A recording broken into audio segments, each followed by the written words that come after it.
In our society, if you hear voices, we have mental hospitals for you.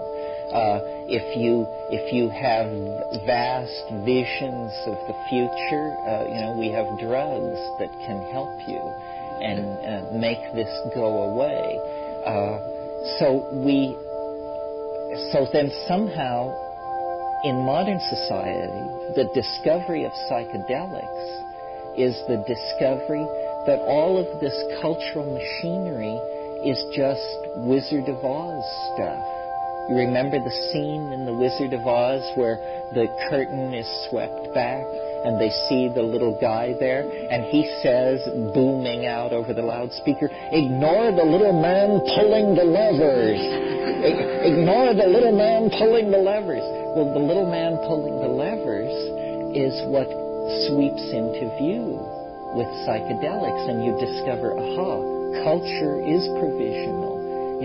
Whether we have 9 wives or 3, whether we tattoo ourselves blue, whether we eat insects or not, all of these things are just decisions that we make, and then we congratulate ourselves on our wisdom, and we live within that, and we hunt down and kill all the people who disagree with us, and that's called having a culture, having a way of life, being somebody.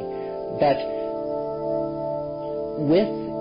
I don't see history as a wrong turning. I see it, the metaphor that I like is that of the prodigal son, that there was a reason for this long descent into matter, this peregrination. It was a shamanic journey of some sort. The shaman goes into the whirlpool or ascends the world tree to go to the center of the axis of the cosmos, to recover the pearl or the gift or the lost soul, and then return with it. And this is what history was, I think. It was a descent into the hell worlds of matter, energy, space, and time, for the purpose of recovering something that was lost. It wasn't lost by us. It was lost by the breathing, the disystole of the planet. Just climax of climate moved us into paradise and then moved us out of paradise. I mean, you must have, the story of Eden is the story of history's first drug bust.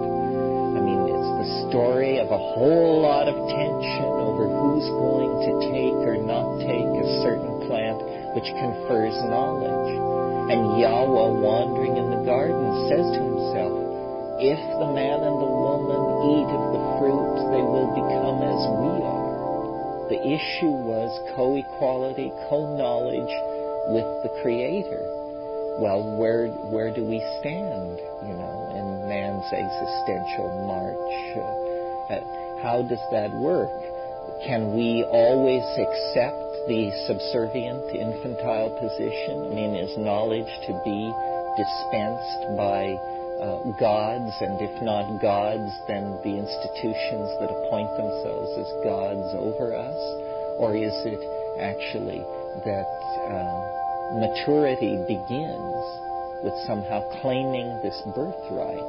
And it is a birthright.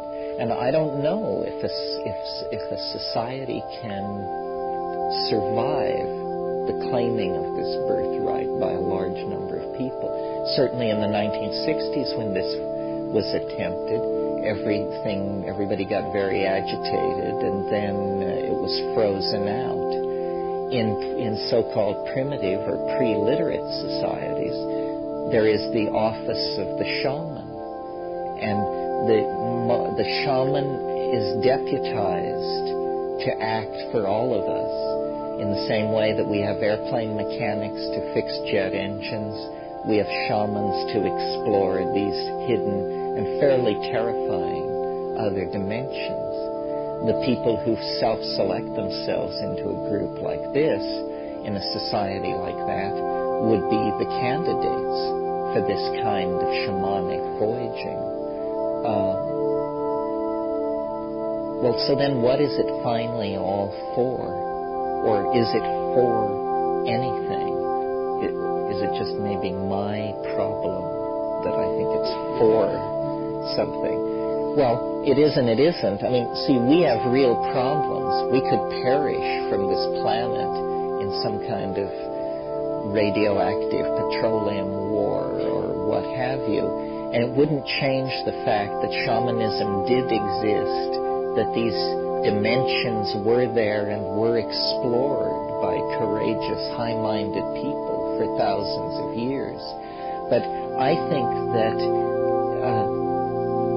the scientific mind, and maybe even the American mind, can bring something special to it, that somehow technology has a role to play. And I think maybe what this has to do with is, I've talked a bit in the past, a lot in the past, about what I call visible language. Visible language is something that I encountered in psychedelic states. Could never have dreamed it up by myself. Encountered it as an existential fact, then had to sort of reason backward from it to what would it be good for. Well, what is it? What is visible language? Well, it's very simply, it's language which you look at rather than hear. And don't ask me how this can happen. It obviously has something to do with synesthesias in the brain, with swapping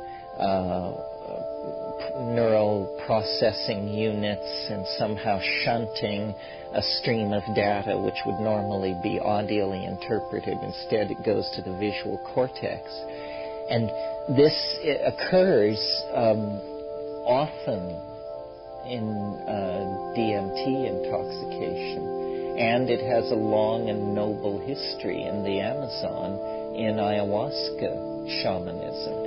Ayahuasca, as you probably know, is a combinatory drug made of a vine combined with the leaves of another plant, and it makes DMT orally active.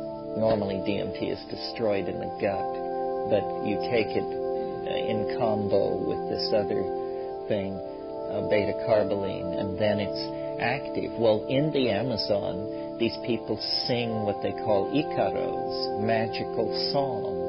And these magical songs are given to them by the spirits, whatever those are, invisible entities.